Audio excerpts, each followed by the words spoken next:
ನಗೆ ರಾಮ ಕುರು ಸಂತಾನಾದ ಸಮಾಪ್ತಿಯ ಸಮಯದಲ್ಲಿ ನಗೆ ನಿಮಗೆ ಈ ಕೌರವೇಶನ ಮಾಬಲಕ್ಕೆ ಮೂಲಧಾರನಂತಿದ್ದ ಮುತ್ತಜ್ಜ ಭೀಷ್ಮರ್ಯರು 10 ದಿನ ಒಡೆದಾಡಿ ಆ ಕೃಷ್ಣನ ಕುಹಕದಲ್ಲಿ ಪಾರುಗಾಣದ ಬಿಲ್ಲು ಬಾಣಗಳನ್ನು ಬಿಟ್ಟುಕೊಟ್ಟು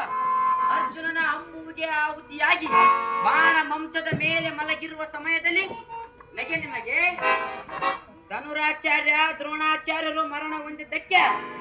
ಕಳವಳಿಕೆಯ ಕತ್ತಲಳು ಕುರುದೇವತೆಯೋ ಕುರುಡಾದ ಸಮಯದಲ್ಲಿ ನಗೆ ನಿಮಗೆ ಮತ್ತೆ ನಗೆ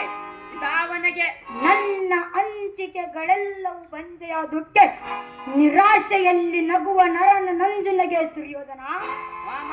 ದುರ್ಲಭವಾದ ವೀರ ರತ್ನಗಳಿಂದ ರಂಜಿತವಾದ ಈ ಧಾತ್ರ ರಾಷ್ಟ್ರನ ಸಿಂಹಾಸನಕ್ಕೆ ಸೋಲಿಲ್ಲವೇ ಆ ಕುಂತಿಯ ಹೊಟ್ಟೆಯ ಕುನ್ನಿಗಳಿಗೆ ಮಾಮ ದ್ರೌಪದಿಯ ದಂಡೆಯ ದಾರಾಜಿನಷ್ಟು ಗಟ್ಟಿ ಮುಟ್ಟಾಗಿರುವುದು ಪಾಂಡವರನ್ನು ಅಡೆದ ಕುಂತ ಮಾದ್ರಿಯರು ಅಧರ್ಮಿಣಿಯರು ಅವರ ಪಟ್ಟ ಧರಿಸಿಯಂತೆ ಆ ದ್ರೌಪದಿ ಅವಳಂತೂ ಪಾಂಚವಲ್ಲವೇ ಪಾಂಚಾಲಿ ಇದ್ದ ಈ ಕೌರವರ ತಾಯಿಯಾದ ಗಾಂಧಾರಿ ಗರ ತಿರತುನ ಇಂತಿವರ ಪುತ್ರರಿಗೆ ಪರಾಜಯವೇ ಸಾವಿತ್ರಿಯ ಸದೃಶಳಾದ ಭಾನುಮತಿಯ ಮುತ್ತೈದೆತನದ ಮೂಗೂತಿಗೆ ಭಂಗವೇ ಪುಣ್ಯದ ಬೆಳಸಿಗೆ ಬಹುಭಯ ಪಾಪದ ವಿಷಮಯ ಬೆಳಸಿಗೆ ರೋಗ ಕೀಟಾಣುಗಳ ಕಾಟ ಅತ್ಯಂತ ಕಡಿಮೆ ಕೌರವರು ಪುಣ್ಯದ ಬೆಳೆಸಿ ಪಾಂಡವರು ಪಾಪದ ಬೆಳೆಸಿ ಮಾಮ ಹಾಗಾದರೆ ಅದಾವ ರೋಗ ಅಂಟಿಕೊಂಡಿದೆ ಪುಣ್ಯದ ಬೆಳಸಿಗೆ ಏನು ಹೇಳಲಿ ದುರ್ಯೋಧನ ನಾರಿಯ ಅಂತರಂಗವನ್ನು ತಿಳಿದುಕೊಳ್ಳುವ ತಿಳುವಳಿಕೆ ಬೆಳಗಲಿಲ್ಲ ನಿನ್ನ ಬುದ್ಧಿಗೆ ಹರಳುವ ಹೂವಿನ ಹೊಟ್ಟೆಯಲ್ಲಿ ಮೌನದಲ್ಲಿ ನರಳುವ ನಿಸರ್ಗದಂತೆ ನರಳುತ್ತಿದ್ದ ಪುಣ್ಯ ಮೂಕತನದಲ್ಲಿ ನಿನ್ನ ಭಾನುಮತಿಯ ಶಿಲದ ಹೊಟ್ಟೆಯಲ್ಲಿ ಅಂದು ನಿನ್ನಂಬಿಗಿದ್ದು ಕಟ್ಟಿದ್ದ ಆ ಗಂಧರ್ವನ ಕೋಡಗದ ಕಟ್ಟಿನ ಕಟ್ಟನ್ನು ಅಂದು ಬೆಚ್ಚಲಾಗಲಿಲ್ಲ ನಿನ್ನ ಹೆಂಡತಿಯ ಕೈಯಿಂದ ಕೌರವೇಶ ಎಲ್ಲಿ ಕಾಮನಿಯ ಕಣ್ಣಲ್ಲಿ ಕಾಮವು ಕುಣಿದಾಡುತ್ತಿರುವುದೋ ಅಲ್ಲಿ ನಾಚಿಬಾರಳು ಜಯಲಕ್ಷ್ಮಿ ಎಲ್ಲಿ ಸ್ವೈರತನವು ಸುಳಿಯುವುದೋ ಸುಳಿದಾಡುತ್ತಿರುವುದೋ ಅಲ್ಲಿ ದೊರಕದಮೆಗೆ ಜಯಸಿರಿಯ ದೊರೆತನು ಕೇದಿಗೆ ಒಡೆಯಳಿಗೆ ಉದುಗಿವಿದೆ ಮಿಡಿ ನಾಗರ ಅಮ್ಮ ಮುಂದೇನು ಇನ್ನು ನನ್ನ ಸಾಹಸಕ್ಕೆ ಕಣ್ಣಾವುದು ಕುರು ರಾಜ್ಯ ದೇವತೆಗೆ ಕಣ್ಣಾದ ನಿನ್ನ ಗತಿ ನಿನ್ನ ಮತಿ ನಿನ್ನ ಸಾಹಸಕ್ಕೆ ಕಣ್ಣಾಗಲರಿಯದೆ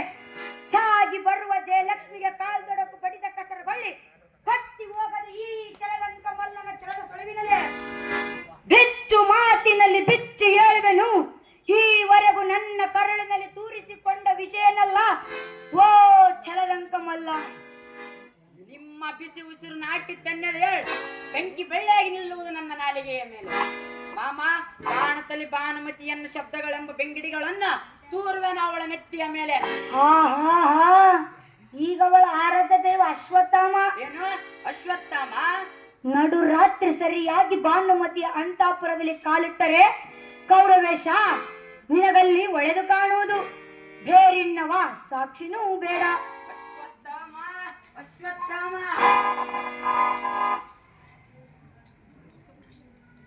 ಬಂದೆಯ ಮದಹಂಸಿ ಬೆದರದಲೆ ಬೆಚ್ಚದಲೆ ಬೀರನ ಬಳಿಗೆ ಏಕಾಂಗಿಯಾಗಿ ಹೈತರುವ ರಮಣಿಯೇ ರಾಜಕರಣ ಕರಹಳು ನೀನು ಮಾತಿನಲ್ಲಿ ಬಹುಸರಸಿ ಆದ್ದರಿಂದ ನಿನ್ನನ್ನು ಈ ಕಾರ್ಯಕ್ಕೆ ಕರೆ ಕಳಿಸಿದೆ ಬೇಕು ಬೇಕು ಈ ವನಪು ವಯ್ಯಾರ ಮತ್ತು ಶೃಂಗಾರ ಮದಹಂಸಿ ಕಿವಿ ಮುಂದು ಮಾಡು ಈ ಕಾರ್ಯವನ್ನು